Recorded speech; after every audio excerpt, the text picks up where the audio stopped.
Hello. In the late 1960s and early 1970s, news spread that struck fear into the hearts of San Francisco Bay residents. A series of brutal crimes committed by an unknown serial killer who murdered his victims in cold blood, without any motive and without any connection between them. He called himself Zodiac and created a symbol to represent him.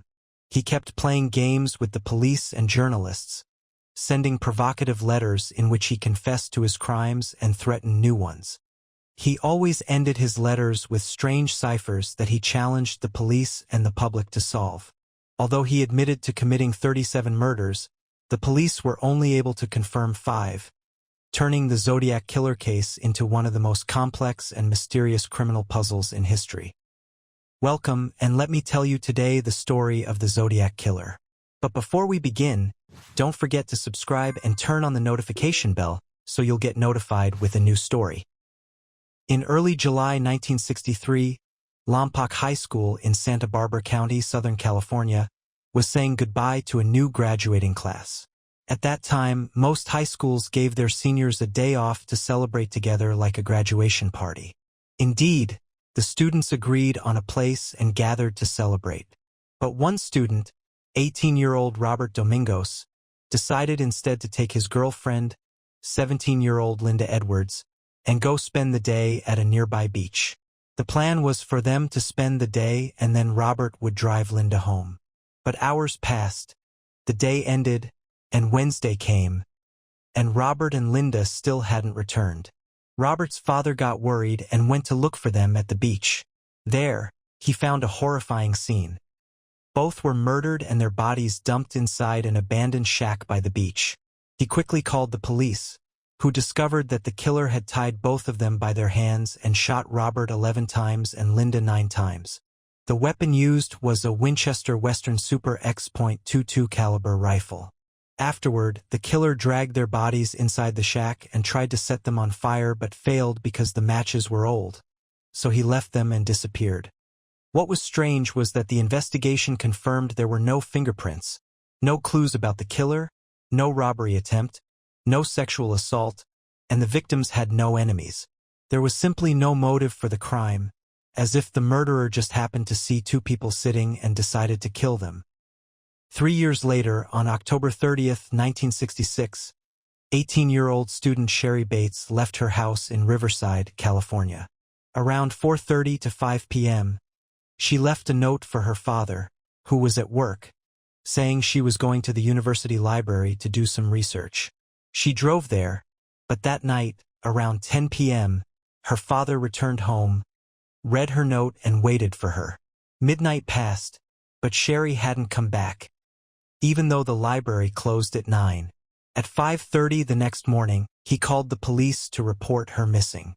Around the same time, a call came to Riverside Police from a guard reporting that he had found the body of a young woman on the highway near the university library's parking lot.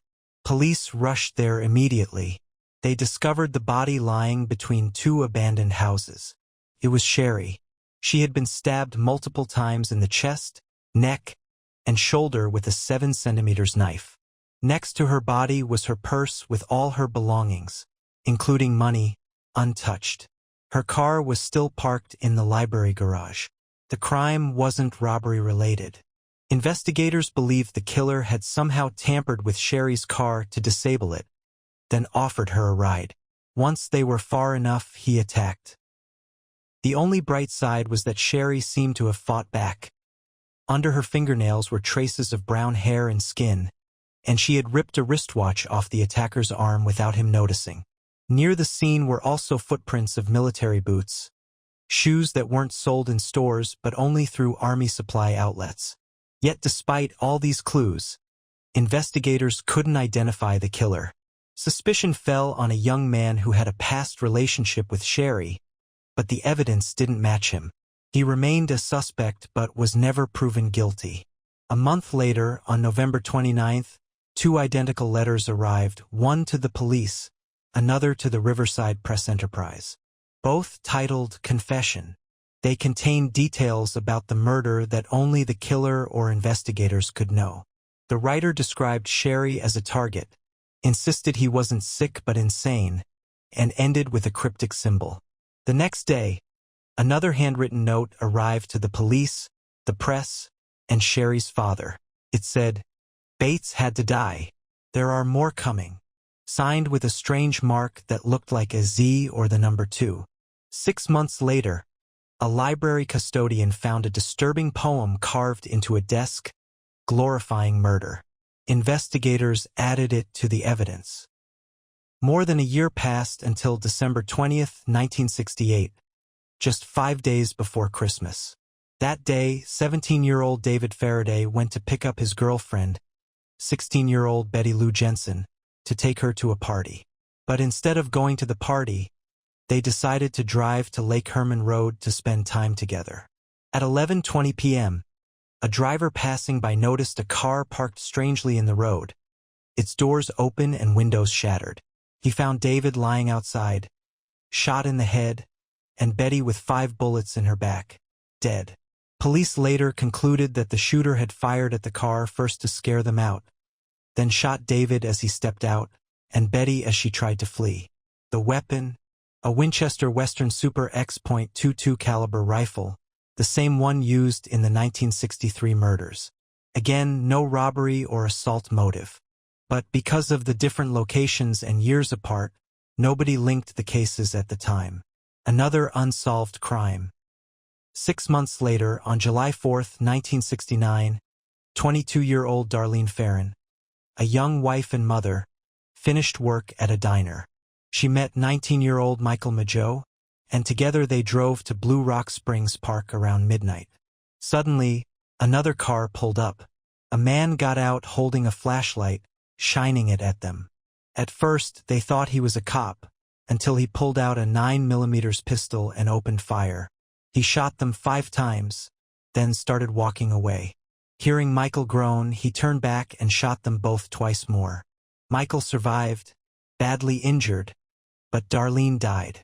Initially, suspicion fell on her husband, but he was at work the whole night. A few hours later, the police received a call from a payphone. Calm voice said, "I want to report a double murder. They are in a brown car, shot with a 9mm. I also killed those kids last Christmas." Then he hung up. 27 days later, 3 letters arrived, one each to Vallejo Times-Herald, San Francisco Chronicle, San Francisco Examiner, each handwritten and postmarked, claiming responsibility for both the Christmas murders and the July attack. To prove it, the writer included details only the killer could know: number of shots, weapon type, victim's clothing, and positions. He demanded the letters be printed on the front page by August 1st, or else more would die. Each was signed with a strange symbol, a circle with a cross inside. He also included 3 cryptograms of bizarre symbols, claiming if solved they would reveal his identity. Although the police were shocked by the letters, they asked the sender to provide more details to prove he really was the killer.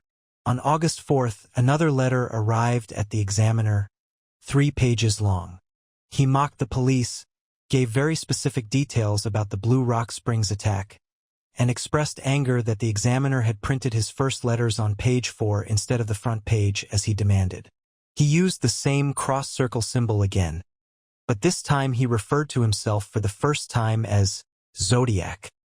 On August 8th, news broke that a high school teacher named Donald Hardin and his wife Betty managed to crack the Zodiac's cryptogram. It read, "I like killing people because it is so much fun. It is more fun than killing wild animals in the forest because man is the most dangerous animal of all. Killing gives me the most thrilling experience. The best part is when I die I will be reborn in paradise, and all the people I have killed will become my slaves. I will not give you my name because you will try to slow me down in collecting slaves for my afterlife." Police realized that the ciphers would never contain his real identity, just as he wrote. Meanwhile, survivor Michael Mageau was recovering in the hospital and began describing the attacker. Late 20s to early 30s, white, brown hair, round face, stocky build, about 5 feet 8 inches. But the description was too general to help much. Days passed until September 27, 1969. That day, college students Brian Hartnell and Cecilia Shepard were picnicking near Lake Berryessa, 50 kilometers from Napa County. They noticed a man watching them from behind trees. He had light skin, stocky build, wore glasses, and soon approached wearing a hooded mask with the Zodiac's cross-circle symbol on the chest. He carried a gun and a knife strapped to his waist. He told them to hand over their money and car keys, claiming he was an escaped convict heading to Mexico after killing a prison guard. Brian tried to talk him down, but the man tied them both up with clothesline rope. Suddenly, without warning, he pulled out the knife and stabbed Brian 6 times in the back and Cecilia 10 times. Then he walked to Brian's car, wrote the dates of his previous murders on the door, added that day's date, wrote by knife, and drew his symbol. He then left. At 7:47 p.m., a call came to Napa police from a payphone. The calm voice reported the attack, gave the exact location and car description, and ended with, "I am the killer." When police arrived, Brian and Cecilia were still alive, but Cecilia later died at the hospital. Brian survived to tell the story. Investigators also found military boot prints at the scene, consistent with earlier evidence, and noted the depth of the prints indicated a heavy man, matching the suspect's description. 14 days later, October 11, 1969, cab driver Paul Stein picked up a passenger in San Francisco.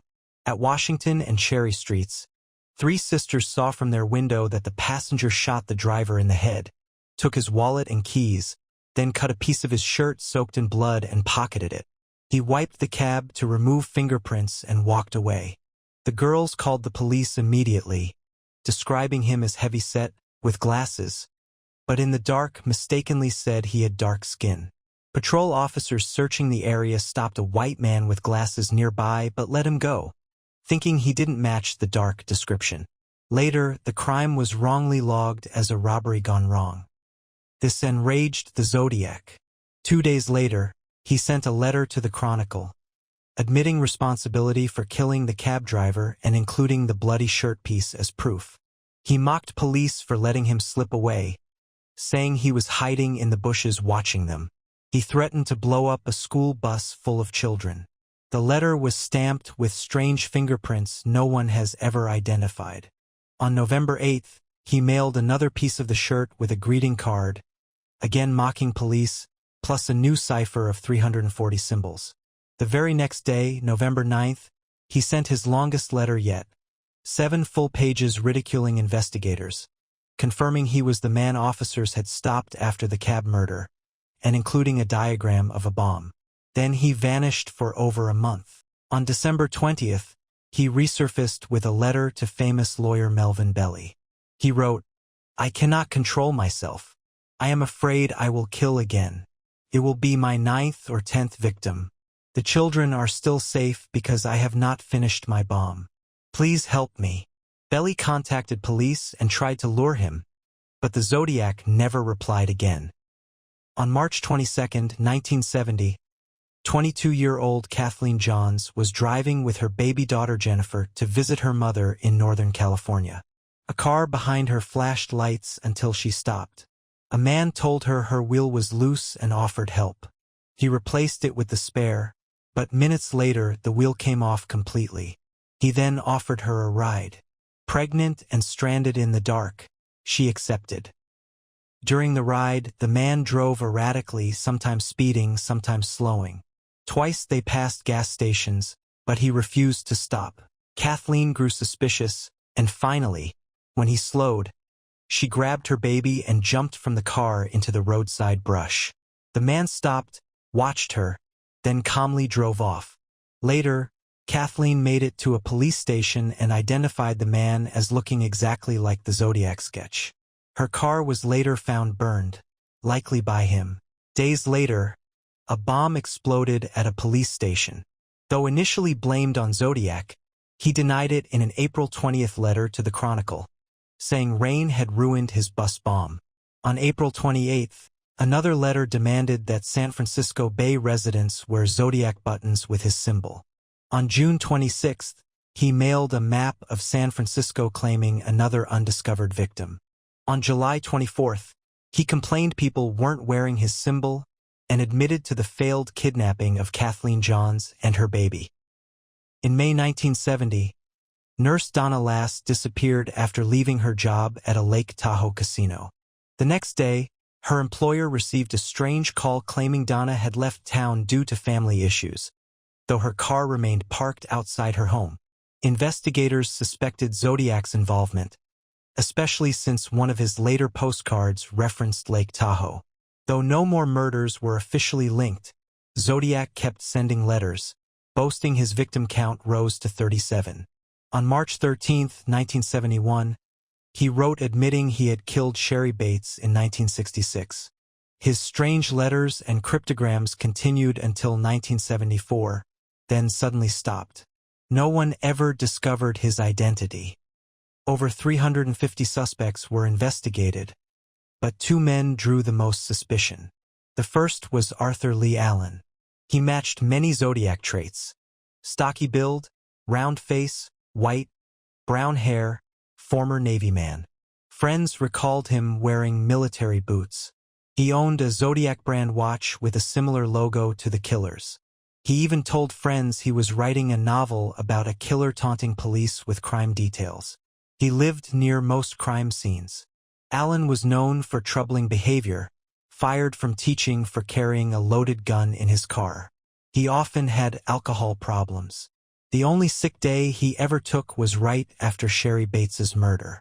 Faraday and Jensen, the 1968 victims, were killed only 7 minutes from his home.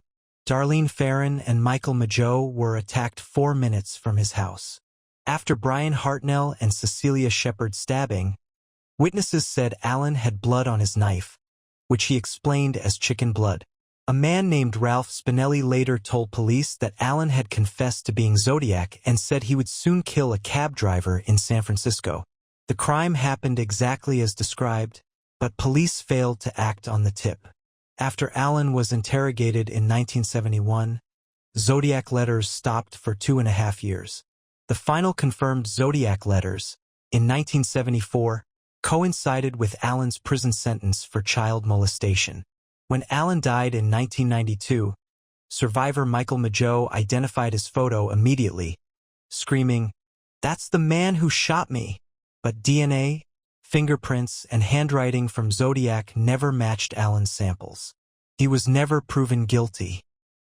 Another strong suspect was Richard Gajkowski, editor of the Good Times newspaper. He resembled the Zodiac sketch and worked 1 block from the Paul Steinkab murder scene. A former Army medic, he knew how to cut fabric the same way Zodiac cut the shirt, common in battlefield medicine but rare in civilian life. Oddly, Zodiac never sent letters on Wednesdays, the busiest day at Richard's newspaper. His handwriting resembled Zodiac's. Some names in Zodiac ciphers could be linked as abbreviations of his. He was even seen at some victims' funerals without knowing them. He was eventually confined to a psychiatric hospital in 1974, the same year Zodiac letters stopped. Still, fingerprints and DNA did not match, so he too was ruled out. And so, the true identity of the Zodiac Killer, along with his ciphers, remains one of the greatest unsolved mysteries in history.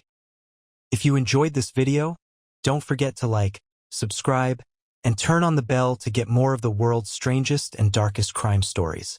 And tell me in the comments, which part of the Zodiac story fascinated you the most and why?